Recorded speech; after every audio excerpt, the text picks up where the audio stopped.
Senator Ugenti-Rita. Thank you, Mr. Chair. I move that the Ugenti-Rita floor amendment to House Bill 2238 be adopted. Thank you. Brief explanation. Yeah, appreciate that.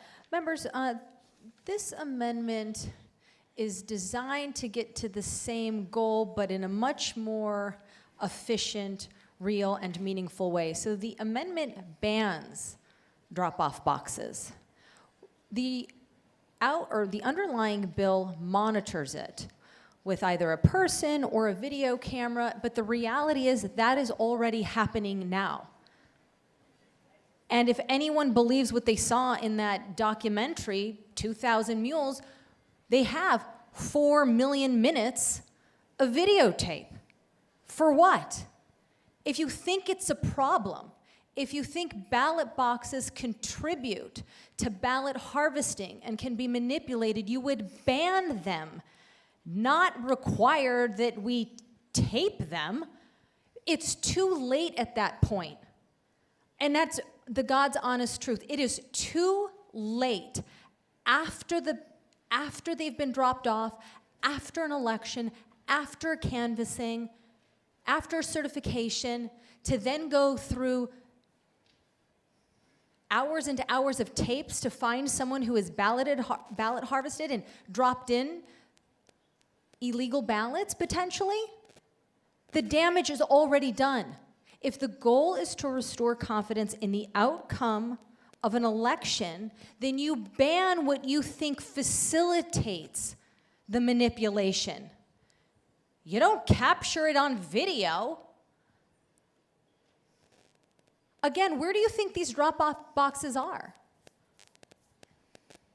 They're in front of postal services. They're in front of the county recorder's office. They're in retail settings where there's already cameras. I don't like doing things just to do them, because what will happen is the public will continue to be dissatisfied with how our elections are run. They will not have the remedy that they need, and they ultimately will not trust the outcome of elections, because this is not the way to get there. I have been on the record that I think we should ban the drop-off of ballots. In 2009, I tried to do something similar, so this is a very consistent position for me. And again, instead of rushing to try to look like we're doing something, why don't we do something meaningful? If they're not necessary, ban them. But monitoring them, and by the way, if you look at the bill doesn't even really believe you can monitor them, because under it is a list of exemptions. It's like Swiss cheese. I mean, this does nothing. There's so many carve-outs to when you don't even have to follow the monitoring. It's worthless. But then the public is going to believe we're doing something. I understand that there's an argument that, look, we can't get it out of the House. But what I would ask of my Senate members, why don't we try to get it out of the Senate, kick it back to the House, and say, this is what we want to negotiate. This is where we stand. This is what the public deserves, a real solution. Not fake solutions pretending to be one. Here's the last point. Ballot boxes, it's my understanding, aren't even mentioned in statute. So if you don't think that they're a good idea, you are about to codify them. And you will absolutely then make them real. Where are they right now? They're in the Election Procedures Manual. That's where they're outlined. Once you codify this, you are going to make it the status quo that we now use ballot boxes. Do you understand? The whole point is we think it facilitates fraud, and now we're going to codify it? I wish we would just pause and stop being so reactionary and think about real, authentic solutions. And the fact that it may not get out of the House is not a good enough reason for us to put something up that is not only advances half the goal, advances no goal. It puts us backwards because we are now going to codify that this is an appropriate way to return your ballot. This is the only way you should return your mail-in ballot, via the mail. It's called a mail-in ballot for a reason. If you don't trust the mail, fine. You can vote in person early, or you can vote in person day of. Those are options that people understand. Those are options that we can control. But this is a bad idea because it is going to make the problem worse. The public has been crystal clear. They think drop-off boxes facilitates manipulation of the outcome of our elections, and we are about to put it in state statute. That is a problem. I would ask my colleagues to join me in giving them a real solution, a ban, and then let's negotiate with the House and see what we can do. Mr. Chair, thank you so much, and I would encourage my colleagues to support the Ugenti-Rita to the House Bill 2238. Thank you. Thank you. Senator Ugenti-Rita, do you wish to have closing comments? Yes, sir. Please proceed. Thank you, Mr. Chair. Members, I appreciate the indulgence on this amendment. I think it's important, and I do think the amendment advances the purpose of the bill, by the way. The bill is designed to deal with these ballot drop-off boxes, and my amendment is saying there's a better, cleaner way to do it. So it furthers the sponsor's intent. But I do want to bring something to your attention. So back in 2016, when I banned ballot harvesting, and maybe the member from District 17 can remember this, the first iteration of this of how that was going to be addressed, we were going to regulate how many ballots that you could collect and that you could harvest. And it was, well, you should be able to harvest 10 ballots, and you could be able to harvest 9 ballots or 5. But you realize that that was a regulatory nightmare, and it came with a whole host of other unintended consequences, and it really didn't get to the heart of the issue, which was if you believed ballot harvesting was ripe to be taken advantage of and didn't further the purpose of election integrity, then you should probably look at prohibiting it. But again, we had to discuss that in the first iterations of dealing with ballot harvesting was similar to this. Let's split the baby. Let's split the difference. Let's regulate it. But it's very, very difficult to regulate. And you realized, again, the public was ultimately going to be left with a non-solution. Ballot harvesting ultimately was going to be allowed, and we would have said, hey, it's okay to ballot harvest. You just have to do it under 10 ballots. And this is very similar.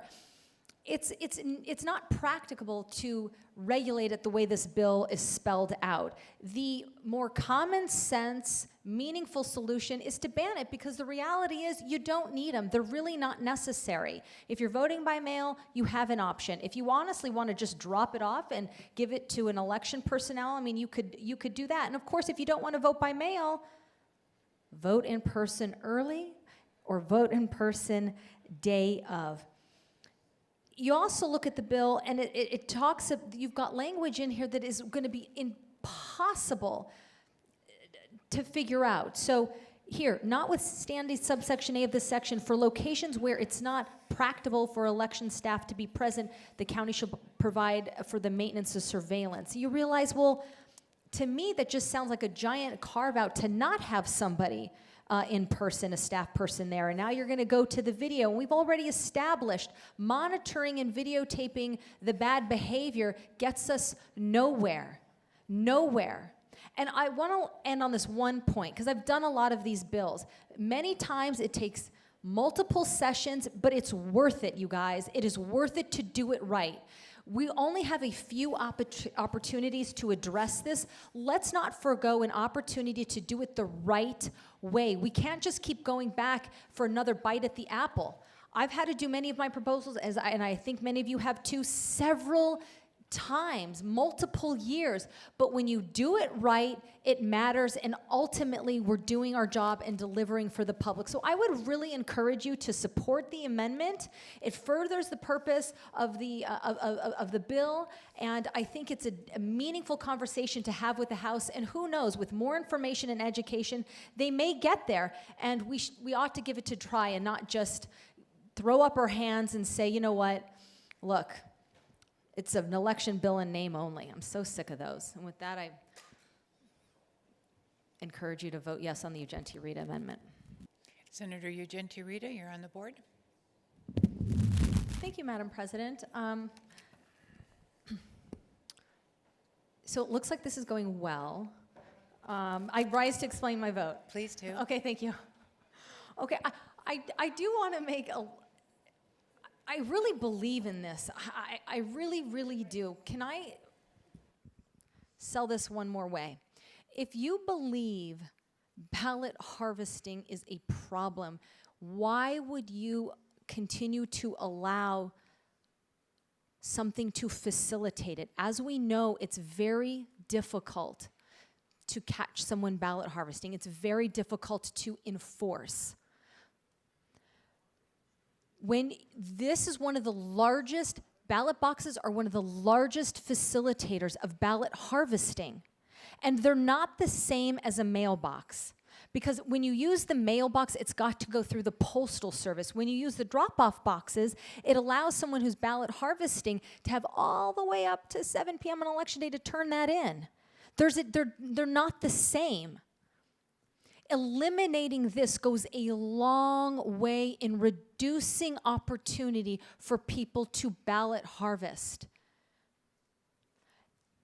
The underlying bill is not a solution that will get us anywhere.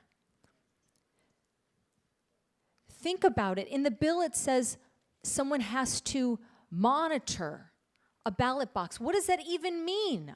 Think of, 90-year-old Rose at the ballot box monitoring. What is she going to do? It's not appropriate. She's going to stop someone. She's going to intervene and stop someone from putting ballots in the drop-off box when it's 115 degrees outside. That's what I'm trying to get you guys to think. It's not practicable. Even though I understand it's well intended, a ban is clean, and it doesn't eliminate people's opportunity to participate in the system.